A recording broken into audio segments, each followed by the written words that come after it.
Hello! Welcome back to Star Wars Minute.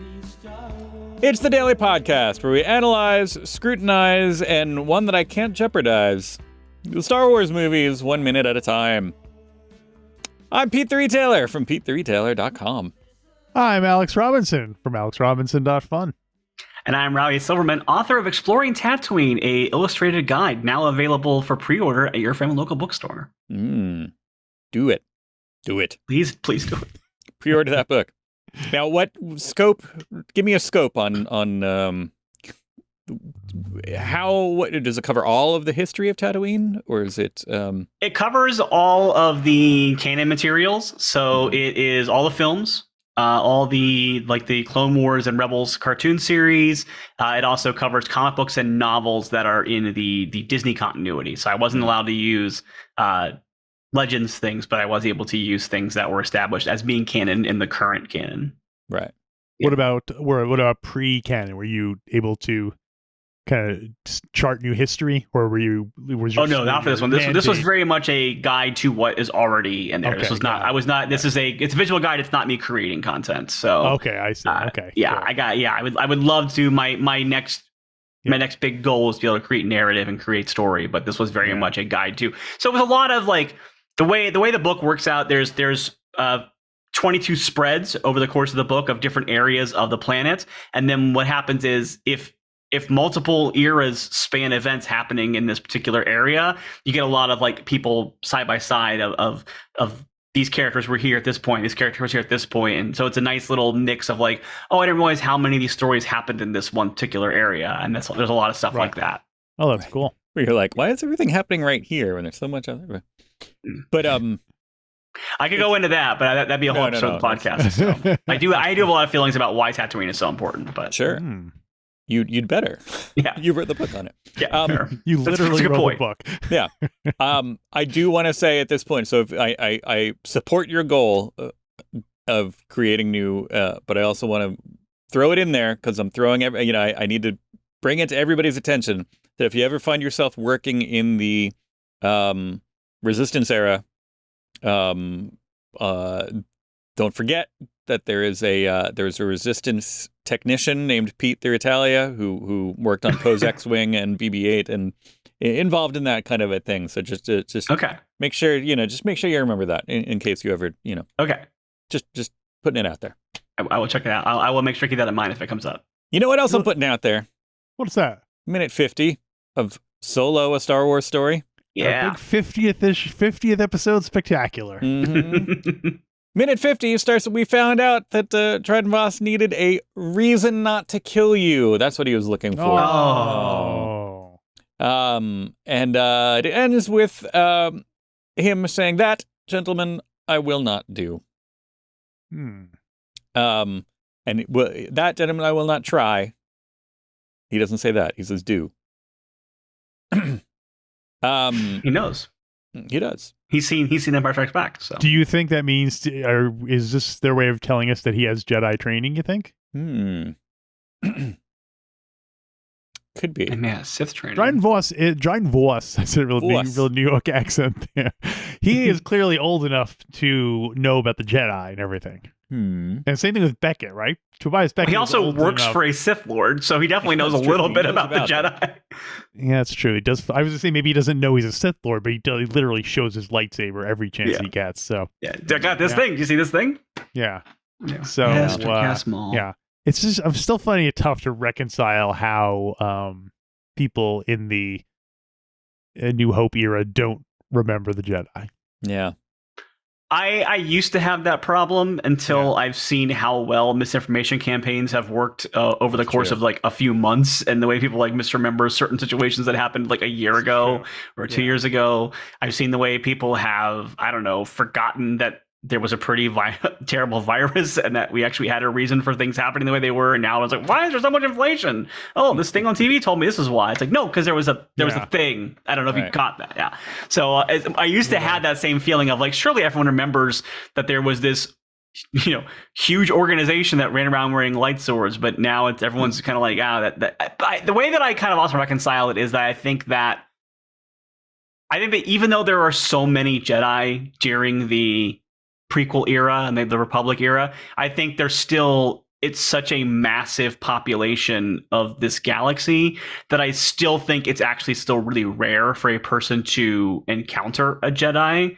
And so I think that it's something that you hear of more of like in stories and legends than you necessarily do directly right in front of you. Yeah. But I will say in support of on screen what we see here, that I find it less surprising after trying to explain to an office full of millennials who the fat boys were, because they had no idea. So it's comparable. Yeah, the Jedi are like the fat boys. Yeah, basically. I am just surprised because it's not like, because they had like movies and stuff. The fat boys. Yeah, that's why I was surprised. It's like I also do think that Palpatine has had a pretty strong like information suppression campaign against the Jedi, and I think that's a big thing. Is like if you're not allowed to talk about them, and if you bring them up in any way, like you are going to get like brought down by stormtroopers. I think people tend to not talk about them and tend to kind of forget that they exist or don't want to think about it. Yeah. So right. It's strange to me because Palpatine is already baked in his the Jedi tried to overthrow the government, so.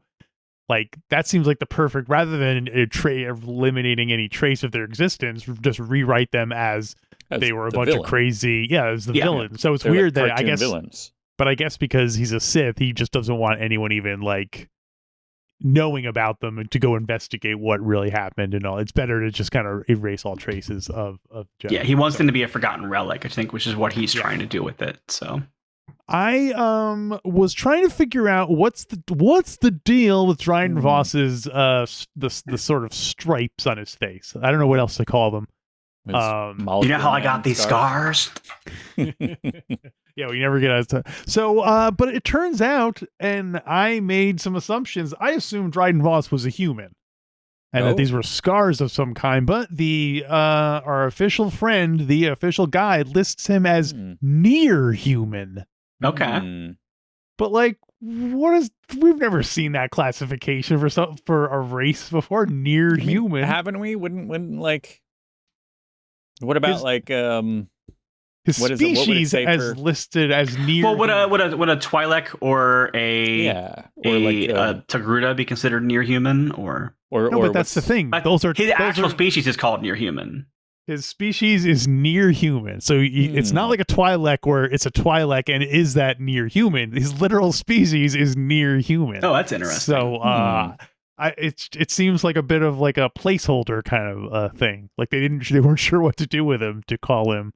So apparently, those stripes are a way that when his they are linked to the circulatory system activity and adrenaline levels. So I'm assuming that once Drydenvoss gets angry, those stripes will become more pronounced as his blood flows and as his adrenaline gets pumped. Oh, that's interesting, because I did notice they seem darker in the scene, but I thought it was a lighting effect. I didn't realize it was actually supposed to be that he was like more flush, essentially. Yeah, I guess so. So that's very Star Trek-y kind of. Let me fill in a little bit here. You're gonna fill us in on the Voss? Phyllis is here on the Voss. The Voss is half full. According to Wikipedia, near human was a term used to refer to species that were physically similar to but still distinct from baseline humans. And it says that the Tarkin family employed a near human servant named Nama. Drydenvoss was a near human leader and public face of the Crimson Dawn. Shortly after the destruction of planet Alderaan, a number of near humans lived in a fugitive camp built in the junkyards of level 1782 on the planet Coruscant. Near-human species included the Zabraks, the Kifar, the Ugatine, the Mirialans. Oh yeah, that's what Barra Sophie and the other one are. Yeah. The green folks. Yeah. Again, they're giving examples. The Barans, Kuravar, the Chiss, the Keg, and the Twi'leks. So you were right, Twi'leks. Yeah. Ha! Oh, and the Pantorans. But they're giving examples of species that are near human. Right. So which of those is Drydenvoss? It doesn't. I think this speaks to the fact that Drydenvoss did not get further developed because this movie didn't do well enough to push for more Drydenvoss development. I guess so. Oh. But it seems like they could have just come up with a name, Carillions, or like who's like the fact that they just went NearHuman is weird to me. They're just leaving it open. That's they are only allowed to tell you what they know, and we know that he looks like a human, but he's not. So you're telling me everything in this book they knew except for his species. They have to leave that open for again. We're going to find out that he was a scrum rat and grew up on Corellia, and we're going to find out what. I can tell you what he's not. He's not a Pantoran, because the Pantorans are blue-skinned near-humans, native to the moon Pantora, and the example photo that they have here for Pantorans is Baron Papanoida. So he's near-human. He is near-human. Oh. So changing gears, Han Solo comes up with the plan of saying, "Hey, why do we have to get refined coaxium? Why can't we just go right to the source and get unrefined, unrefined?" And then that's when Kira says, "You're going to get us 100 Kgrams of coaxium." Kgrams. Kgrams sounds like a cool rebranding of the metric system, right? Well, Kgram is of course like a cool communication. Like, hey, send me a Kgram? That'd be cool. Right? Yeah. It's if you just need someone to confirm something. Like, send me a Kgram. Let me know that you're okay with it. You're okay. Yeah. Yeah. Kgrams. It seems like they're trying too hard with that. But is that an Earth? And we talked last week about when Beckett said, where are we going to get 100 Ks? He could refer to them as Ks. And did he say Ks? He said keys? Keys, no. Maybe?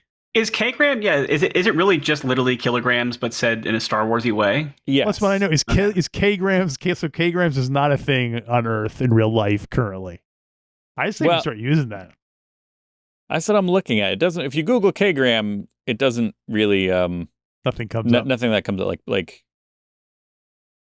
it's not what we think. There's a bunch of other nonsense that comes up. They're not nonsense. Things that make perfect sense to people who are not going to go the way you think. I'm going to Wikipedia this language movie. Models and stuff like that, and it's not. I've never heard it called a Kgram, but Kgrams. I'm going to type in Kgram in Wikipedia. I guess like we said last week, it's better than calling them Zip Zops or some other fake sci-fi name, Right. Yeah. I remember like when Battlestar Galactica had centons. Right, yeah. There you go. It's almost like more distracting if it's like a fake science fiction-y term. Yeah, I see. The only I think, I don't know. I think they should have stuck with keys or just say kilograms or just say, Or you know what? Go old school. Make it like drams or some other 40 hogshead of refined coaxium. Just throw out words like parsecs again. Be like, Alderon. That's like 80 rods from here. Yeah, but she's like, well, where are you going to get unrefined coaxium? Yeah, this time of night. Right. Well, wait a second. Back up for a second. Before we start talking about that, when Han says that, Han says, well, what about unrefined? Yeah. And Beckett gives him kind of like I couldn't tell. I wanted your opinion, group opinion here. Is Beckett scolding him or praising him there when he gives him kind of like a hand on his knee and he's like he grabs his leg there for a second? Is he saying like good pull? Like you're helping save our bacon? I'm voting scolding. I think he'd already told Han to keep his mouth shut, and I think Han's running his mouth now and putting them further in debt, which I think is what he's concerned about. Yeah. I thought that, but then it does look a little bit like, especially based on what is the way it unfolds, it seems almost like he's like, good when you're helping to save her, like good pull, like you're pulling us out of the fire. Yeah. I think he might eventually come to that point, or I think he finally gets like, well, we're in this now because you brought this up. So if you're going to make this mission now, I have to make it work somehow. Right. Yeah. Could go either way. We don't know. We'll have to ask Woody Harrelson next time we talk to him. But yes, then Woody Harrelson would be as how do you think he would be about like Harrison Ford obviously is not someone you want to ask about his character, but do you think Right. if you asked Woody Harrelson, would he be into it, or do you think he'd just be like, I don't remember, man, that was It's like like, the 5 script years said, ago. the script said I put my hand on his Yeah. knee. I don't know. Yeah, Right. especially a movie as troubled as this one. I'm sure, they could be totally taking stuff out of context and changing it. But yeah, True. Yeah. I think he would have. He seems like he gets way into his character enough that he enjoys playing the role, and he would be okay talking about it for the most part. I hope so. There is the dynamic between Beckett and Han is interesting in this film because I don't think it's ever truly antagonistic. Like I don't think Beckett is completely working against Han this whole time. I think later on when he double crosses him, it's just because that's the kind of person he is, where it's like, I see my way out of this. I don't know how else to get out of this, so I'm going to do what's right for me. Right. So, but I think in general, I think he does the whole time have a passing level of respect and recognition of like a younger version of himself in Han. So I think there could be an element of it, but I do think that when he says it, he's kind of being like, we're already in trouble. Don't make this worse.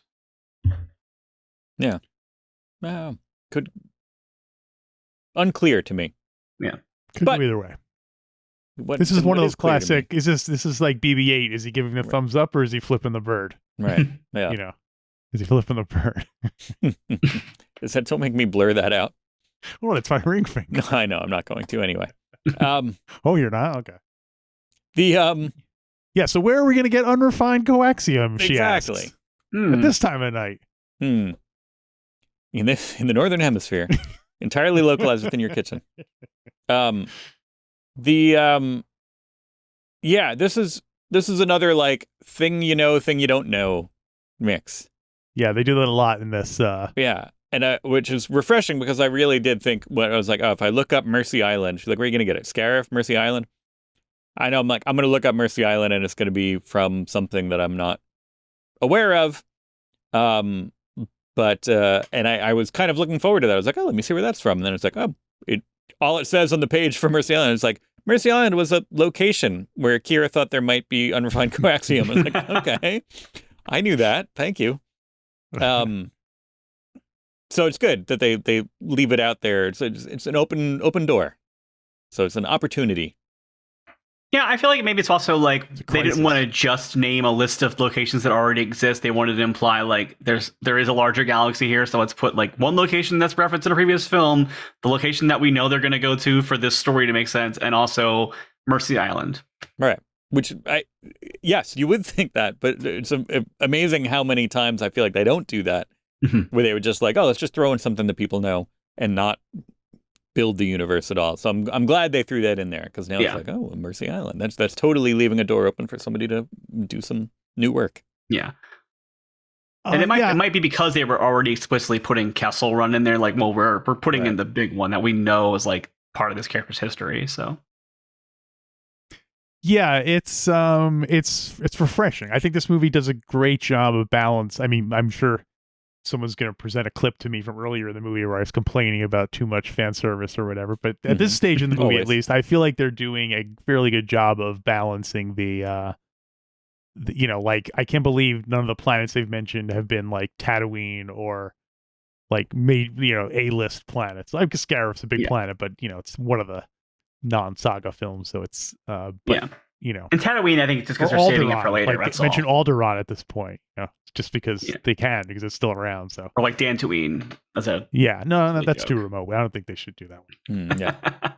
Tatooine, I think is only not being mentioned because they're saving it for later to use that as the foreshadowing. But right, and because he goes to Tatooine, because we know a lot about Tatooine, but who can keep all this information straight? I wish there was one. I wish it was all collected in one spot. Yeah, someone should put together a illustrated guide to Tatooine. Yeah. Oh, illustrations would help a lot. I was thinking just like a list, but illustrations, that would make it great. Yeah. Yeah. Only you could pre-order that exact thing from your local and bookstore. Ideally, if it was like bound together in like a book, like a sturdy book, that would be a great. Because I usually just print out every time a Wikipedia they update it. I print it out. You print out all of Wikipedia. I see a series of binders, and I add it whenever I'm always updating it. So yeah, that's how most of us access the internet. Yeah. Something. So the Pikes are also mentioned in this minute. Drydenvoss is like, why would I want to do that? The Pikes control the. Now, have the Pikes been mentioned prior to this? They are Clone Wars characters, yeah. Okay, and that happened before this.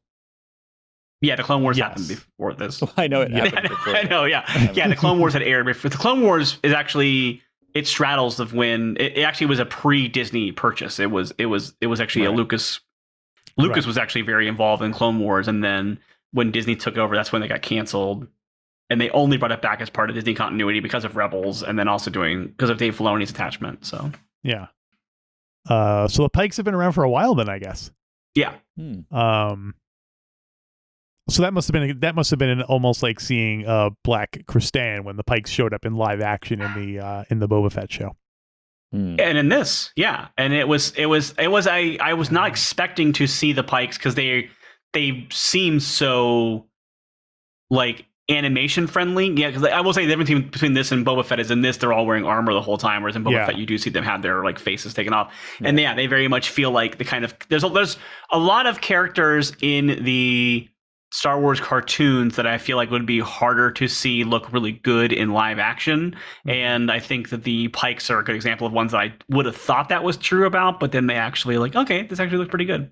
Right. Yeah, it looks like the Pikes first appeared in the episode Eminence, which is the 14th episode of Clone Wars from January of 2013. So wow. Pikes are almost 10 years old. Yeah. Wow. Yeah, there's a lot of crime syndicate things that happen in the Clone Wars animated series, and the Pikes are very much part of that. And the Pikes are like ruthless in that period of time too. So I like that they're named Pikes. It continues like the tradition of like naming the fish Mon Calamari and stuff like that, like calling them Pikes. Okay. Yeah. I made a note this time that I'd forgotten. Anyway, I didn't forget, but it's interesting that ring theory, let's put it under that category, that Drydenvoss has an off-screen boss the way Darth Vader has an off-screen boss in A New Hope. You know what I mean? Like, obviously in New Hope, obviously in this movie, they reveal the character at the end, but I don't know. I just thought that was an interesting kind of parallel. Does that make him a stronger, a more interesting character, or a less interesting?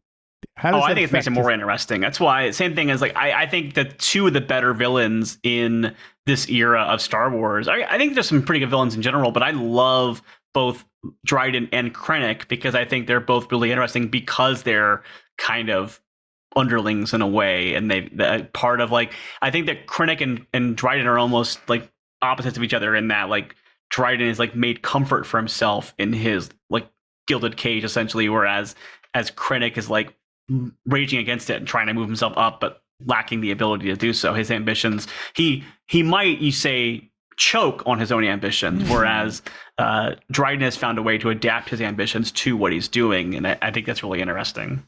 I buy it. Trying to think of some clever pun about the way he dies. I don't know. I forgot how he just gets like stabbed. Yeah. Well, I guess, I should have thought about that and then said, take a stab at it or something. So. It's late in the week, so we're running on. We've already used up most of our coaxium for the. We'll cut all this. So yeah. I like this scene though because I would like to see Star Wars, because of this movie's success rate, I don't think they will maybe necessarily, but I like the way that this movie attempted to tell a pretty by the numbers crime movie, but with a Star Wars facade to it. And I think that is what is successful about a lot of the MCU movies. I think that they do I think some of the best MCU movies are ones that take another genre of movie and then mash together with this superhero action film and in a way that works really well. And I feel like this is a movie that it's the only one really of the live action Star Wars films I think that really attempts to do that and be like, instead of like we're taking a war saga film, we're taking a crime hard-boiled heist film and putting it in a Star Wars place. And so this is such a like cliche part I don't want to say cliche, a tropey part of that kind of storytelling, and to see it being done in the Star Wars context with Han Solo, I was a big fan of this moment in the theater. I liked it a lot. I'm like, oh, this is where they're planning out the heist and they're getting things. They're starting to put the band together, kind of information. So yeah, I'm a big fan of that. But you know who else is a big fan of this scene is screenwriter, co-screenwriter John Kasdan. John Kasdan wrote a bunch of little blurbs on Twitter. He had like like 52 fun facts about Solo or something like that. And one addressing this, he says, the scene in Dryden's study in which the Kessel heist is first proposed is one of my personal favorites in the movie. It's where Han really becomes Han in a lot of ways. And it talks a little bit about what the scene continues into next week. And it says the way he improvises to save their skin in that scene felt true to the man he eventually becomes, and which is what we were just talking about with the... Yeah, I think so. And we'll get the ship. We've already got the pilot. Felt like pure Han. That's a quote from coming up. But it's already dealing with exactly what we're seeing here, that Han Solo just kind of like jumping in and using that kind of, danger improv that we've seen a couple of times, and now using it to get into this Han Solo routine. So it's good for character development and fun to watch. It's a good bookend to the previous scene with Beckett, where Beckett's like, if you come with me, you're in this life and you're in it forever. Mm-hmm. And it really is like he comes this thing, and now he's putting himself on the line, and now this is why he's the Han Solo we know him to be for the rest of the saga. Yep. Yeah. Well, that's all I got for minute 50. Yeah, I think that was all I had. Scarif, Mercy Island, Spice Mines of Kessel, the Pikes. 100 Kgrams. Kgrams! Yeah, well, like, I couldn't find it. It's so, like, so we mentioned Kessel, which we've heard, remember, C-3PO said the Spice Mines of Kessel, and we heard Han Solo say the Kessel Run. Yeah. But we assumed that they were related, but now that we hear about the Spice Mines of Kessel first in a Han Solo movie, so we can only assume that the Kessel Run will be coming up. Yeah. Which it's one of the worst kept secrets in storytelling. Many of us assumed that was the case before the movie even opened, but to the point where Hot Topic was selling like the tie-in merch for Solo, and like literally the T-shirt said like Kessel Crew on the back of the shirt, and it's like, okay, we get it. All right, yes, that's happening. Yeah, and again, beforehand, I was kind of I don't need to see him do the Kessel Run, but then once I'm watching it, I'm like, this is fun. Yeah. So, and I like the moment later when he does the first time he says the line of the ship to the Kessel Run in 12 parsecs, and nobody but him cares. Right. And I like that becomes like a thing that I feel like has come up. It's in, obviously it's A New Hope, but it also happens in the sequels when he's like, his ship thing is, when he's like, he like corrects it. No, 12. Like it's something. I like it as a thing that Han deeply cares about, regardless of if anybody else cares about it, and that it like sticks with him as a thing that he sticks with the rest of his life. So I wish it had been like he completed in like 60 parsecs, and then like the next time he said it, he's like, yeah, I did it in 50 parsecs. So then you could tell like by the time of A New Hope, he's already down to he's almost doing it instantaneously. I would have liked that. I would have been okay with that. I think that's the thing that I think the Kasdans are too like they're too in love with the character to do that with. But I think that's a funny way to do it. Yeah, Lord Miller. Have him finish it, and because it's coming. So to pull the rug out from under you a little bit, have him finish it in like 20, and then it slowly just gets... People would freak out, forget about it. They'd be burning theaters down if that happened. Well, they didn't go see it in the theaters, so they wouldn't be doing that. They'd be burning down their digital and Blu-rays. I do feel like this movie got a really bad rap. I think that it coming out so soon after Last Jedi was a mistake and all that kind of stuff, which we can get into, but despite how troubled the production was for it, and as much as I went in thinking it was going to be a hot mess, I was surprised at how much I actually really enjoyed it. And I'm surprised at how much it is frequently a Star Wars movie that I just throw on when I want to watch Star Wars, and I haven't decided like which one I want to watch. I think it's because it works so well as a pretty self-contained story that it's really easy just to toss and just have it ready to go. Mm-hmm. Yeah, I agree. Well, that was all. Did you now, Riley? Did you again? We just touched upon a little bit of stuff that's coming up. Is there anything you want us to keep an eye out for later in the film? Or anything that you missed out besides Clint Howard? besides we'll Clint Howard. assume that we'll be looking out for Clint Howard. But or anything that we've already covered that you just wanted to just jab a pin at. What? But anything you wanted to pick out from parts of the movie that weren't from this week before we go. You know what? I had some thoughts earlier, but I was like, I didn't want to keep digging on stuff you'd already talked about, and I can't think of what they were now. I know I made the joke with the worm and the lights and stuff like that. I love that. I will tell you that when I saw the movie in theaters, I was convinced that Infant Nest was going to be Val. I thought that was going to be the big reveal at the end. That's why she kept telling him, like, hey, Infant Nest knows what's happening. We got to be careful with them. And so I thought it was going to be that she faked her death and was the... See? Yeah. I've been saying she did fake her death. I have it all worked out. And plus, exactly what they were talking about earlier in this week, where, like, Beckett even says, like, hey, there's no, you said nobody else knew about it. So, like, they had insider information. It had to be, I bet. They do hint that there's a spy. Mm-hmm. It was Val. She faked her death, jumped out. She had the grappling hook thing, and one of the other Enfys Nesters swooped in and picked her up. Look, if that gets me more Tandy Newton in Star Wars, I'm happy to have it, because I think it was John Kazan. Is that the one that you quoted? Yes. I remember him saying that they wrote the script obviously before they cast anybody, and that was one of their big regrets, is killing Val off that early in the movie once they saw how good Tandy Newton was and that they got her to do it. They're like, oh, I wish we kept her around a little bit longer because she's worth sticking around for. So they said she was accidentally too interesting once Tandy Newton was her. Yeah, and I'm a big fan of her, so that's a big one. I actually do like the weird little twist on the text opening, the Corellia, like the very Blade Runner style opening to it, which I thought was because I remember how jarring Rogue One was for me in the theater, where it just begins with that stinger, like the musical note from a black to like maybe jump in the theater. This one was a little bit more like a fun, like trying to escape Corellia moment. I like that. I'm a big fan of. This movie has a lot of moments that I just really enjoy. So I could probably talk about all of them. I love when L3 who's so focused on her revolutionary ideas, but her actual revolution she begins is just an afterthought, where she's just trying to get the droid to leave her alone. It's like, I don't know, go for your brothers and sisters or whatever. And then that starts this entire chain of events. I find that quite good. Yeah. I forgot about a whole bunch of little things that I keep forgetting about. This movie moves all over the place, and not in a bad way, I don't think. But there's a lot of parts to it. Yeah. Yeah. If you didn't know this movie was a troubled production, and you didn't know that like too many cooks were in the kitchen for it, you would never know by watching it. I think that it's shockingly well put together for a movie that had such an issue being made.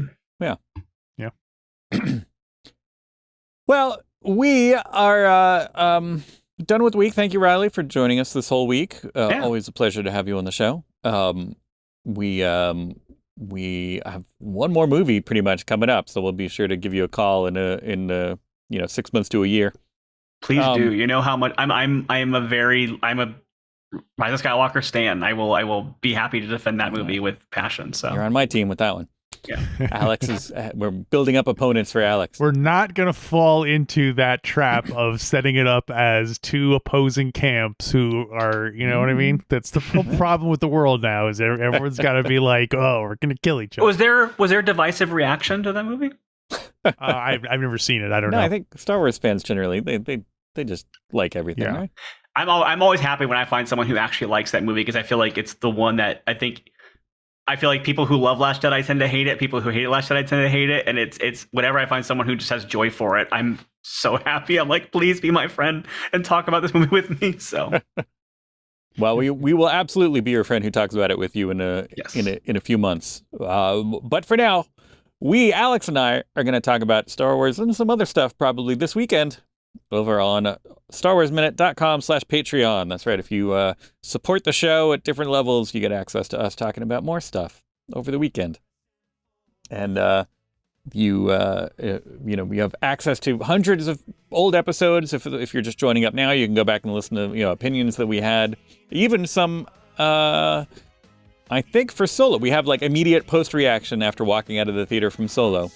Yeah. Not together. Nice. We didn't see it together, but like the weekend or like a day or two later on that weekend, we talked about what we thought about it. So you can go back and see if that jives with how we feel now. I think Alex's opinion has improved a little bit, but it's for you to find out. Go to StarWarsMinute.com/Patreon and tell us what you think. And then we'll be back here next week with brand new episodes of Star Wars Minute. Star Wars Minute.